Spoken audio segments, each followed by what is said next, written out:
All right, Shalom. I want to start off by giving all praises to Yahweh Bashim Yahushai Bashim Rachak Dash. Double honors to the apostles and elders of GMS who rule well, and also honor and salutations to those of you who are of the hopeful elect and are out there teaching the word of sincerity and truth. All right, so today I wanted to talk about something that I've been thinking about as of late. Um, Esau is a sneaky devil, to say the least, and he spent a lot of time. And matter of fact, what is it? Is it? Oh shit! What's going on here? Give me 1 second.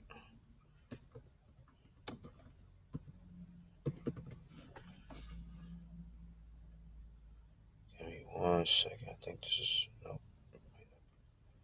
Yeah, no, that ain't it.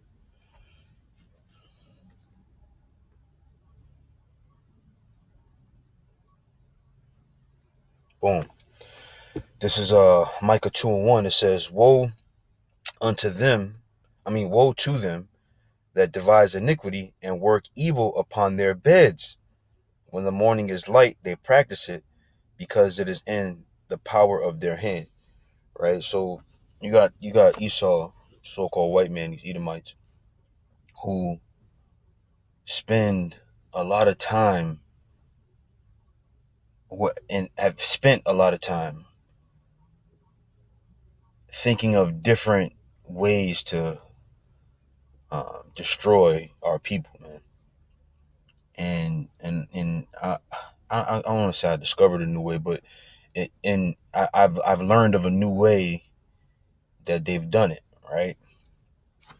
And I'm sure I'm not the only person that knows this, but um, I've been listening to this guy here, Thomas Sowell, and another guy, Walter E. Williams, who are Jake, but they have a conservative viewpoint, um, and a lot of people call them, Uncle Toms,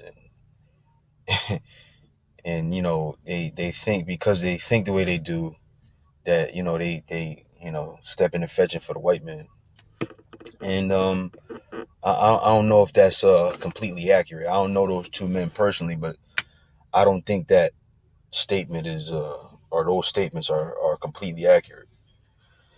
And I was listening to this guy Thomas Sowell for the last couple of days actually, and listening to him and a couple of other folks.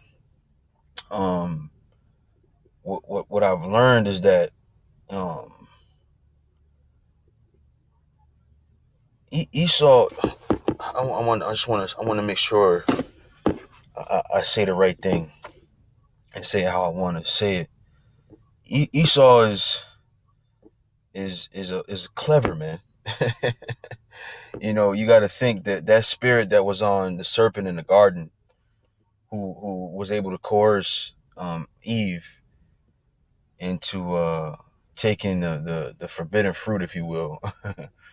um, that spirit that was in that serpent is in Esau, man, and he's mighty in his conniving ways, right? And what Esau, you know, he has boardrooms, right? He has G20 summits and councils of foreign relation and all of these different meetings that they have, and in these meetings they figure out ways to destroy our people, right? And listening to Thomas Sowell and a couple other folks, there is a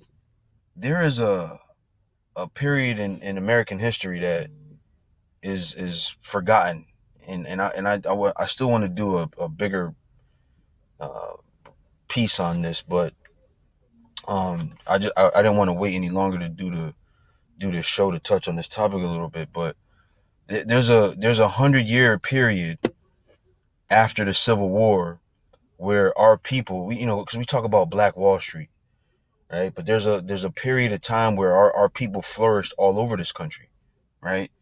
Because you gotta think, they sensationalized the idea of cotton picking, right? But I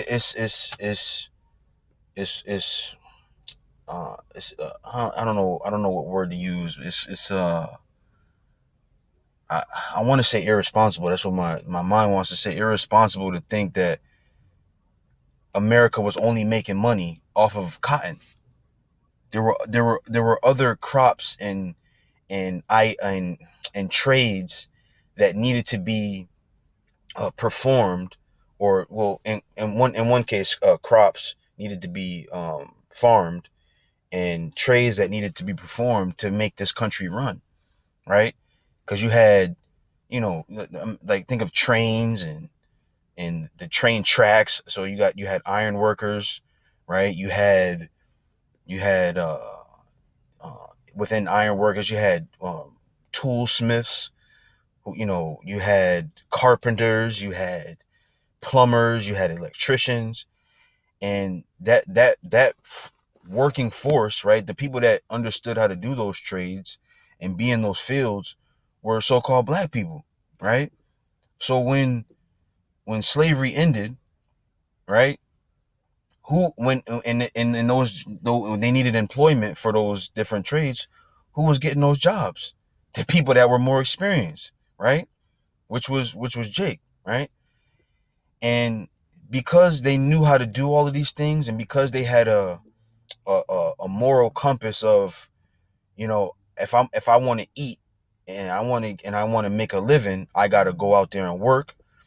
They flourished, man. They flourished. And so what does that mean for Esau, right? Anytime they've allowed us to stay or live to our own devices, or they've allowed us to exercise liberty, as they say here in America, or exercise freedom, we've flourished beyond measure. So what does that mean for Esau? That his natural place, being beneath us. Matter of fact, let me go here. Uh,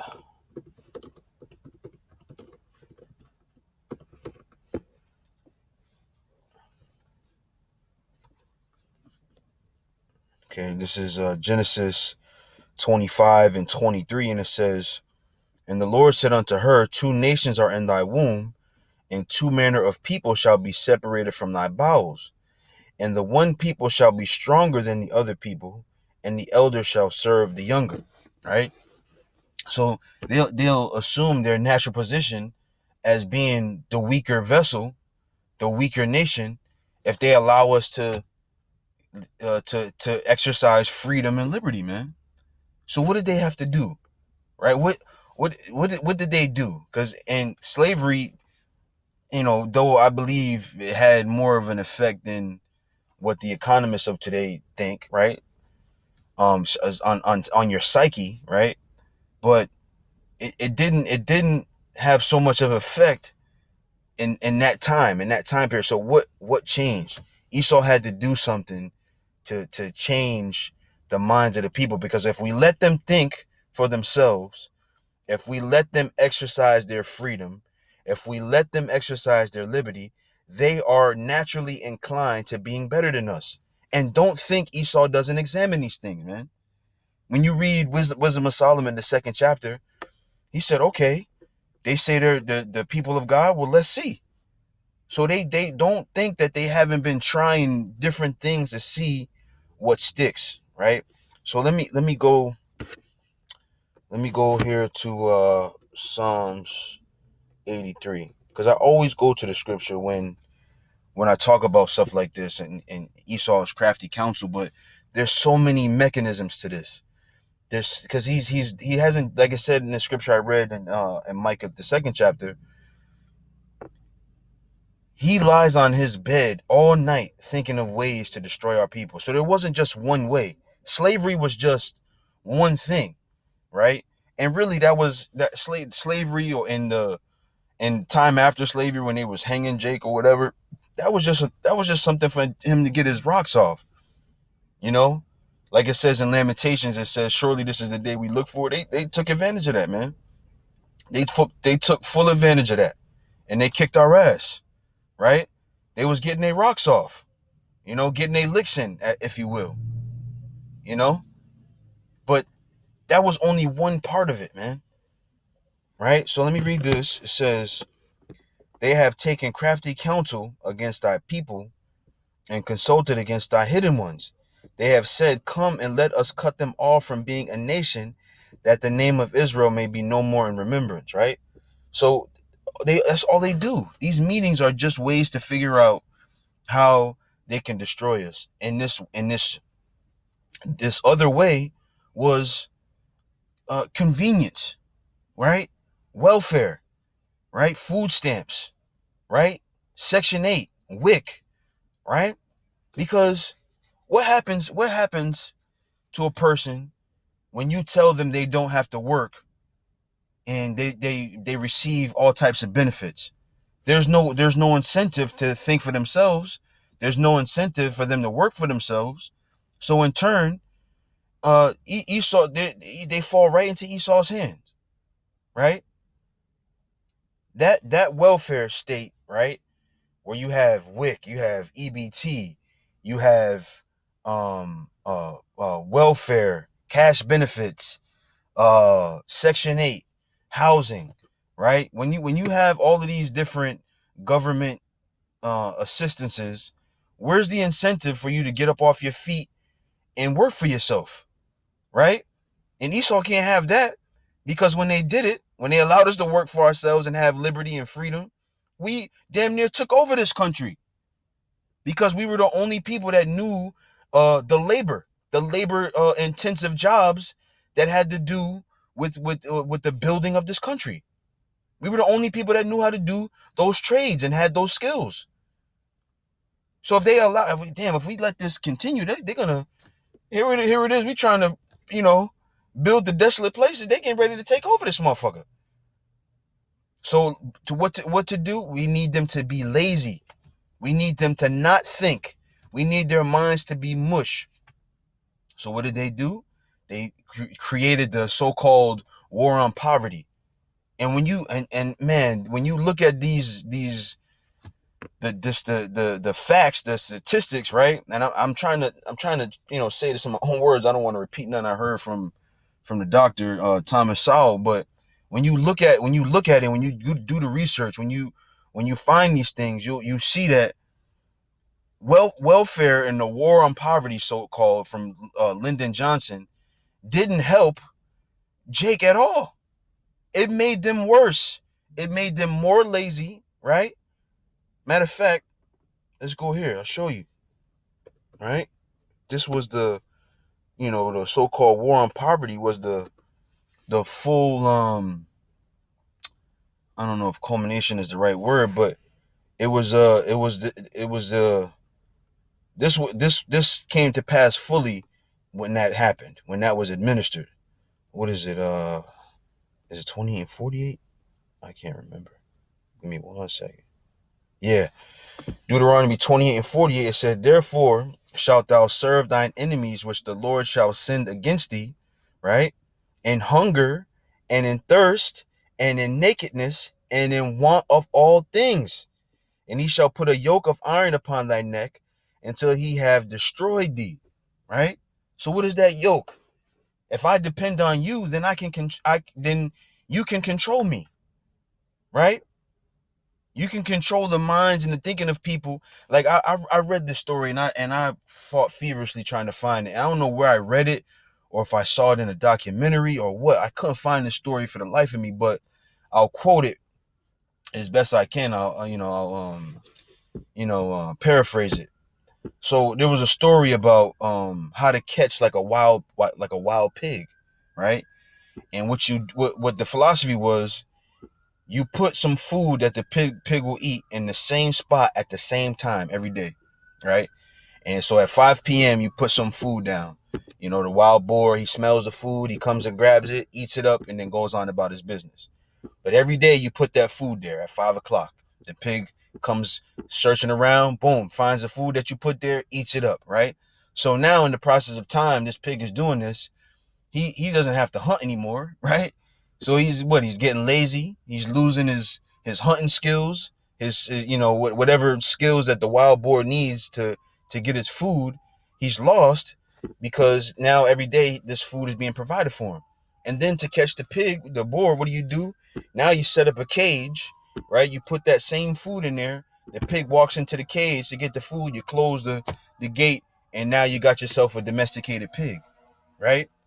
And it's the same philosophy was used on Jake, man, with this whole war on poverty, with this whole welfare state. Jake Jake went to get the food that was being provided for them. Jake went to go get the assistance that was provided for them. So in turn, they don't work anymore. They don't work anymore, right? Esau, they fell right into Esau's hands.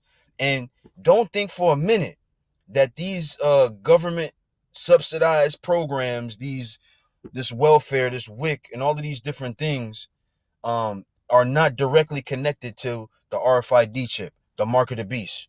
It is directly connected to that, because again, boom, you're getting your food provided for you, right? You the pig that's now in the cage.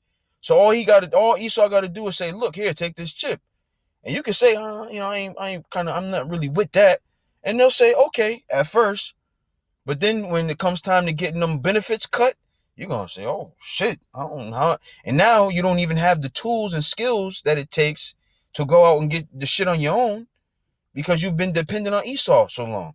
And when I say tools and skills, I'm not talking about money. I'm talking about wherewithal. I'm talking about that masculine passion, or the masculine behavior to get up and go find a meal for your family, going fishing, right? Going to shoot a deer with a goddamn, I don't know, bow and arrow or something, man. You don't have that mentality, not even the skill to do it. Let that alone, because you'll figure it out as you go along. I'm talking about the mentality to even get up and go do it. The mentality has been lost because of that welfare state. Esau's a sneaky devil, man. He's a sneaky devil, right? Because he knows that that pressure that he's been putting on us as our natural born enemy can only make us flourish. The scriptures talk about it all over the place. How that in high pressure situations you come out as a refined piece of gold on the other end. Matter of fact, I got some of those written down. Yeah, I'll go there first. It's one of my favorite scriptures here. Go there first. Bear with me for a second here.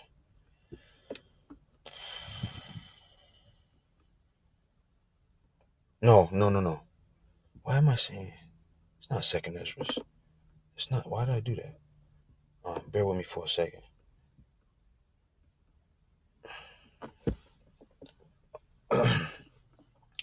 This is Sirach 2:5. It says, "For gold is tried in the fire, and acceptable men in the furnace of adversity." Right?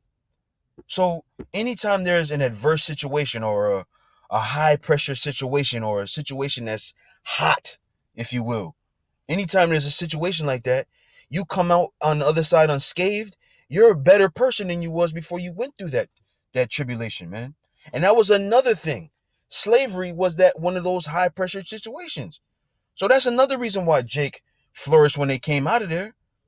Because this work shit is easy. I done been. You mean to tell me I'm getting paid now and I can go home after a couple hours? This work shit is easy. Slavery taught us perseverance, man. Just like all high pressure situations teach you perseverance. But you've lost that mentality because Esau has given us them handouts, man. And there's millions of people in this country on welfare, man. Millions. So it's all a plight, man. If I can coerce the woman to get rid of the husband, there won't be any influence in the house. Now the kids are mine. Now she's mine. And he's in jail, and the husband's in jail or dead or out there strung out on some kind of narcotic because his mental his mentality's all fucked up from the situation he's in. You see? So Esau knows this, right? So it's like, damn, every time we are against them and we try to take them down, they fight back. And they not only fight back, but they prevail and get better than us, even further. So Esau did it the other way. They put the pacifier in your mouth, man. They fed you the bottle. Like for for a while, like my daughter, she wouldn't hold the bottle because somebody was always holding it for her.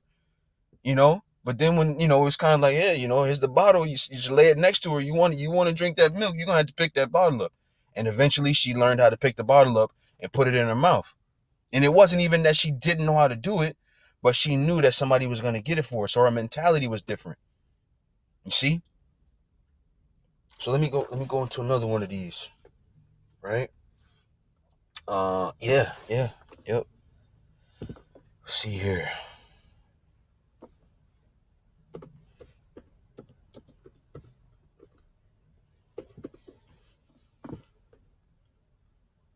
This is Zechariah 13 and 9. It says, "And I will bring the third part through the fire, and will refine them as silver is refined, and will try them as gold is tried. They shall call on my name, and I will hear them. I will say, it is my people, and they shall say, the Lord is my power." You see? There's that high pressure situation again, that heat being applied to refine you, right? So Esau, he did the opposite this time.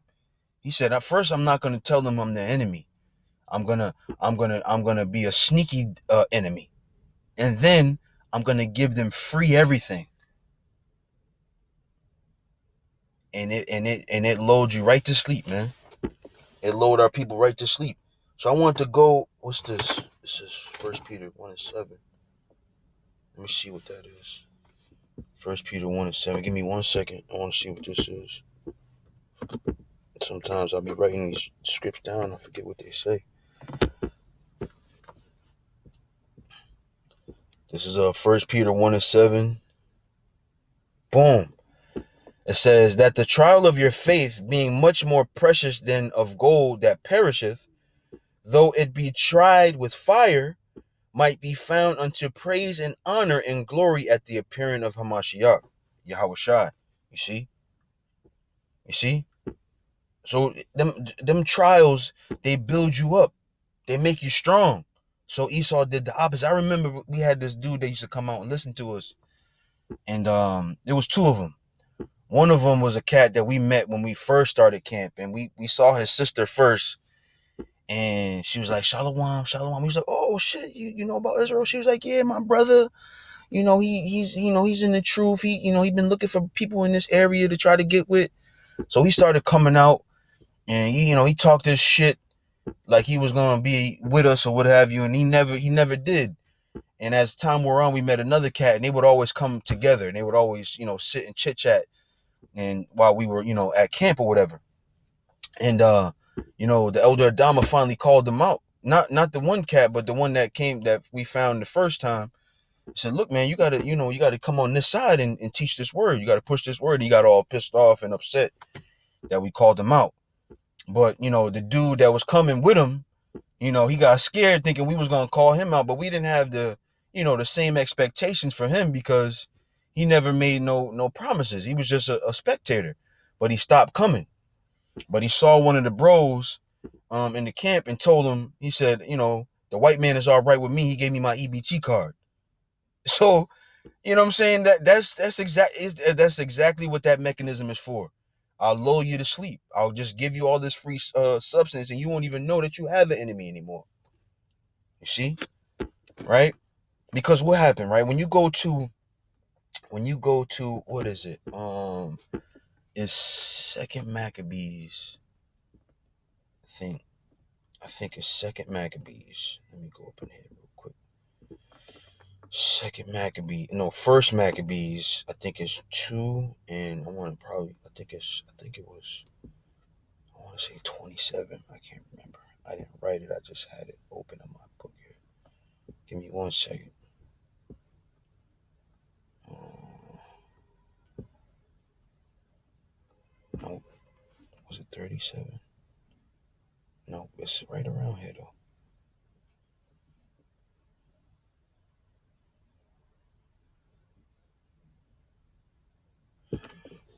So I can bear with me for a second here. Let me find that. I know I marked it in here. Sorry, bear with me for a second here. I got a scripture I want to show you in here. 32, 32. Okay. So this is First Maccabees 2 and 32. It says, so if you know the story, right? You had the Greeks coming into Israel at this time, and what Israel was doing, or a lot of our people, not all of them, but a lot of our people was like, yo, we can't fight them on the Sabbath. So what was Esau doing? He was like, all right, y'all don't want to fight us on the Sabbath, so we gonna, come at you in battle on that day. And a lot of our people were killed because of that, right? But here's what happened afterwards, right? So it says, they pursued after them a great number, and having overtaken them, they camped against them and made war against them on the Sabbath day.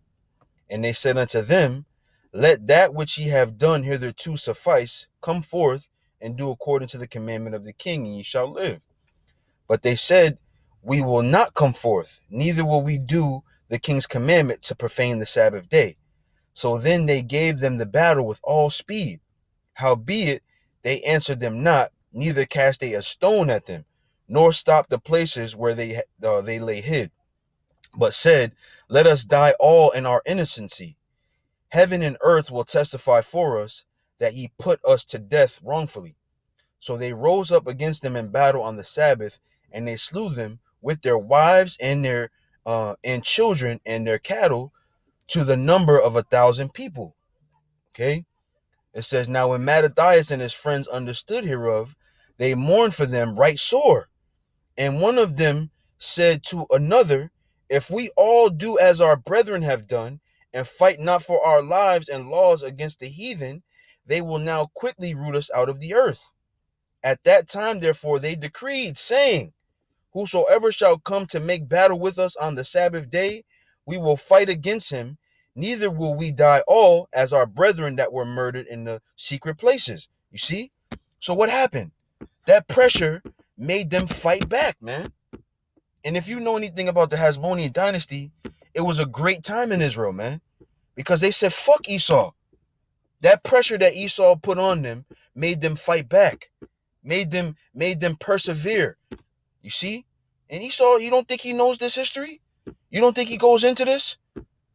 Esau is there is nothing that he administers, whether in law, in media, in publication, no matter what it is, there's nothing he administers that he didn't think through first, and made it a way to destroy our people. Trust me. Trust me. So him knowing that if I put this pressure on them, they're gonna revolt, they're gonna grow in mentality, they're gonna fuck us up. So what did they do? They did the exact opposite. They did the exact opposite, and gave us everything for free. And we bit. And now the welfare state is like the numbers of people that are involved in welfare in one way or another, whether it be EBT, WIC, or whatever program you want to take part in. We did it in large numbers, man. All right, so that's it. That's all I had. Like I said, there's a lot of research that can be done on this part. What I want to say is like the century of missing years or something like that, I want to call it. But there's a lot of research that can be done about that time where Jake just was flourishing after the Civil War. So with that, hopefully that was edifying. I get talkative. I didn't realize it was that long. But hopefully it was edifying. I want to give all praises to Yahweh Ba'Shem Yahushai Ba'Shem Rachak Wadash. Double honors to the apostles and elders of GMS who rule well. Honor and salutations to the hopeful elect. And with that, I say shalom.